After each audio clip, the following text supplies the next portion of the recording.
Valley Club, don't upgrade these characters. They are not worth your investment, but they are useful teams, and you might be easily fooled into thinking that you need to upgrade these characters, but they are all dead weight. And in this video, we are counting down the 5 worst with this dude, MobileGamer. So if you're looking to spend your resources more efficiently, then you know what to do, Valley Club. Find that like button and let's go smash it! And welcome back to the ValleyFlyin channel. I am ValleyFlyin. This is MobileGamer. I hope you are having a great day. In this video, we're going to count down the 5 worst characters to avoid putting your resources in because they're resource traps. But before we get to that, if you haven't done so already, hit that subscribe button for more great Marvel Strike Force content. At least 5 Marvel Strike Force videos per week on this channel. Usually there's more, but let's get right into this and talk about the characters not to upgrade. So are you ready for this? I just want to say my list is better because it has 6 characters. I think it's a little cheating that you put 6 characters instead of the 5 required. 6 is more than 5, therefore it's better. It's a better list. Depends how you define it. It was supposed to be 5, but let's get right into this list. You guys can decide when you guys when you're done with this, go over and check out his list, and then come back to this video and let me know why this list is better. All right, let's start. Let's start with this one. Boom, first character right here, Venom. Now, Venom is a part of the Hive Mind, and what I did with this list, good teams, but the worst character on this team. Hive Mind is a team that you need for the bio section of the raids right now, so you do need to upgrade these characters, but outside of Cosmic Crucible, when you are using the Hive Mind, usually the first one that is replaced is this guy, Venom. What are your thoughts on Venom being the most replaceable member of the Hive Mind team? Well, he's the most replaceable member that, you know, he does get replaced with Super Skrull or whatever. Or anybody. Last season in Crucible, we were replacing him with Vulture. And so there was a lot of options.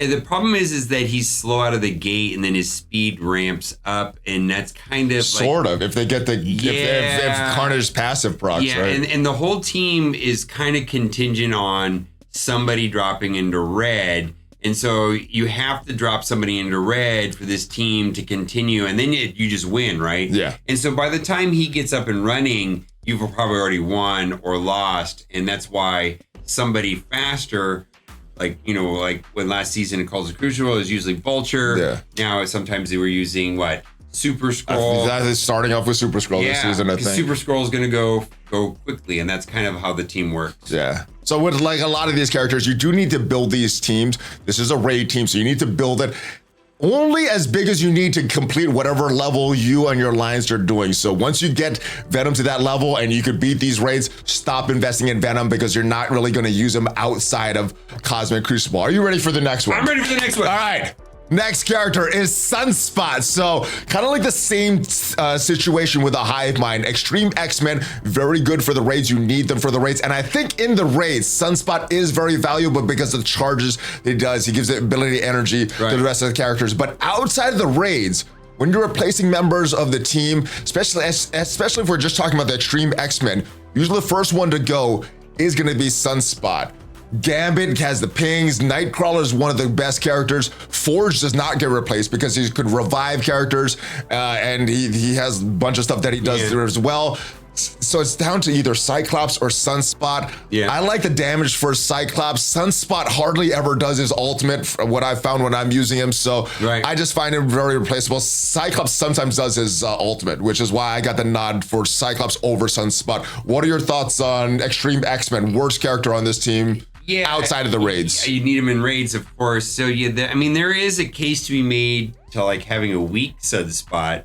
It may be adjacent to a Forge, and then if you accidentally kill the Sunspot before the Forge, and then then he gets revived, and all the stuff goes off again, and that's. But I think that makes my case even more. You do want a weak Sunspot for that particular scenario to go, because when he dies, Forge brings him back to life. All the charges that he has gives the ability energy to everybody. So maybe you're doing a couple ults, things like that. It's really good. But if there's going to be a X-Men team down the road, like if they continue to build on like the Sinister Six idea where there's a core team and then you plug in the characters to do whichever you want to do. I see the core right now not being Sunspot. Yeah. You're right. It's not a Sunspot. You're gonna have Gambit, you're gonna have Nightcrawler. Maybe Rogue. Rogue is gonna go into the team as well. And I think you still need Forge for the stuff. So yeah. And then the final person is either gonna be Cyclops, maybe Dazzler or something like that, or one of the reworked Phoenix, Jubilee. But yeah, that's probably not gonna be Sunspot. So all right. So watch this character. Don't put any more resources than you need just for the raids in this character. Next trash. Next character is Ironheart Mark II. Yes. Okay. All right. So now we're gonna do the same thing with Pegasus. So Kestrel sometimes does get replaced, but you need to build her. She's a mythic character. You need to build her for Dark Dimension 7. Replacing Kestrel is a very specific thing in this season of Cosmic Crucible. Okay, I guess I'm thinking more. I'm thinking more of last season's because sometimes even the damage from Ironheart, Iron Man, Infinity War would be a lot better. So I'm thinking you got a lot of damage from Iron Man, Infinity War. Kestrel's just a great character. Rescue has the revive. She has the healing, and I like the ability energy that Darkhawk throws around. So I give the nod to Darkhawk over Ironheart. Ironheart is definitely needed in the raids. The team didn't really function before she came to the game, so you need her for the raids. But outside the raids, I think Ironheart becomes the most replaceable. Who gets the nod for you, Ironheart or Darkhawk? Oh, okay. So I'll just put it like the whole team. You know, this season of Cosmic Crucible, you know, it's going to be important to have Ironheart and Darkhawk because they're what get the. Yes, they make the team this season. Yeah, this season. But but like in war, they're just the whole team is kind of slow, and it's just about Kestrel. So I think, and then maybe if you're going to build up the team, you want Rescue to be the strongest because that's the number one target. And then sometimes there's a duo where you use Iron Man, Infinity War with Kestrel to get the extra damage boost to Kestrel. Still a function of Kestrel, though, right? You know, so it's pretty much the whole team. It's the whole team other than Kestrel, in my opinion. It's and so like you said, Darkhawk or Ironheart seem to be the least important of the two outside of the raids. Yeah. And so in raids, you got to listen to your alliance, right, and find out what do you need to do to upgrade this team to get through the nodes that you're working on, and then stop. Now the problem is going to be the season of Cosmic Crucible. If you care about Cosmic Crucible, you're going to have to do something. That's where the trap is, right? Yep, that's where the trap is. To build up that room to either Pegasus or Bifrost. And speaking of Bifrost, let's talk about Bifrost because that is another trap team that you could build. Now, my initial thoughts, I did like Loki because I pair him with the Eternals for a lot of the war counters, get Cersei to go in front of Icarus. But as we were talking, you mentioned how much of a kit-based character he is. So it's not really about his stats. He has a great passive, and a lot of his moves rely on the enemy team having a lot of damage or getting the damage from the enemy team. So you don't need a lot of stats for Loki. Loki's good. You don't need a lot of stats for him, but Bifrost is a big trap, and I think it's a big trap to invest in any of these Bifrost characters unless you really are serious about Cosmic Crucible, because they are going to be replaced. We have the Spider Society in the game right now. That is the team for the skill section. Then we have the Mystic section. That's probably going to be the next one replaced. So don't invest in Bifrost unless you're really serious about this current season of Cosmic Crucible. What do you think about Bifrost, the investment in Bifrost for this season? Are you going to invest in them for Cosmic Crucible? Right. And should someone else that doesn't take Cosmic Crucible as serious, should they be putting anything into Bifrost at all? Okay, well, let's just talk about Loki first. Yes. Right? Even if you're like hardcore Crucible, you don't need to upgrade Loki. Okay. You just don't. He's going to do what he's going to do regardless if you upgrade him or not. Like, he just doesn't. I'm not even sure if you need to upgrade him for the raids, right? Because his passive and stuff does so much. As long as he doesn't die, he's okay. If you want to upgrade Vol, there's a lot of use of Vol. There's use for Vol, even after this season of Cosmic Crucible. I mean, you can make a case for Dark Dimension. You can make a case for Crucible. You definitely can make a case for defense on War. To a lesser extent, that's true for Beta Ray Bill. Now, if you're hardcore Cosmic Crucible this season, Room 2, then you can make a case for Sylvie and Teen Loki. But just this season, though. Yeah, just this season. Loki, you don't need to upgrade him. I agree. I agree with that. I still like him, but yeah, it's all his kit that I like about him. All right, last but not least is Kardak. Now, Kardak was very, I'm sorry, Starbrand. I get confused with these characters because Kardak was on the Inhumans war team needed for a legendary. Starbrand on the out of time war team needed for a legendary. Now Kardak dies.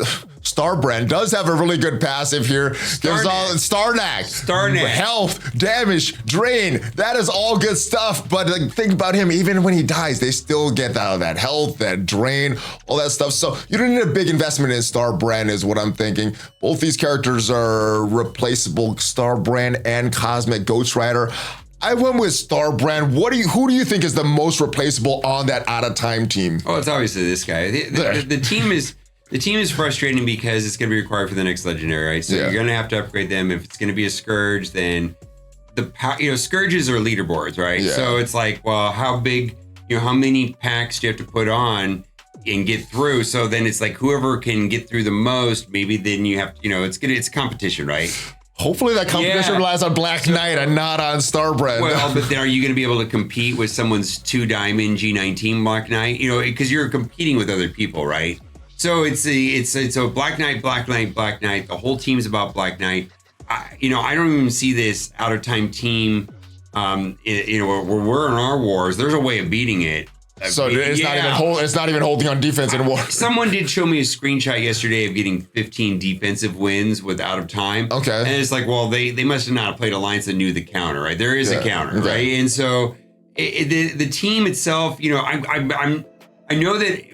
Out of the gate, we were saying Starbrand was bad, but I'm not even seeing a lot of value in Cosmic Ghost Rider. Cosmic Ghost Rider is a little bit disappointing. So it's the team. Yeah, they knew. That's why they're required for the legendary. We can use them on offense, but we're still pulling like Black Knight out because Black Knight is so good. I mean, Black Knight is like 80% of the team. Are you separating them offensively? Yes. Okay. Yeah, so we're running them on offense, and we're typically running Black Knight on its own thing, right? And then we're taking Black Knight out and substituting like Agent Venom because then we get the rebirth, rebirth. Yeah, and so it's wild like how this team is played out. But anyway, Starband is a resource trap to a lesser extent.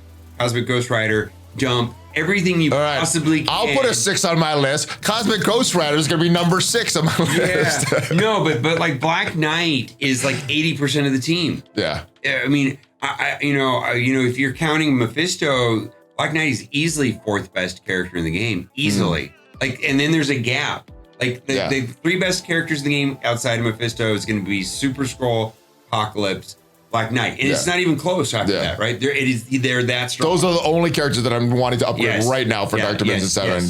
Yeah. All right, so don't upgrade those characters. Woof. All right, that is the list. So go over to MobileGamer channel. Check out his list and then come back here. Let me know why this is. I got 6 too. I put Cosmic Ghost right in there, so we're even now. So that is not a factor, MobileGamer.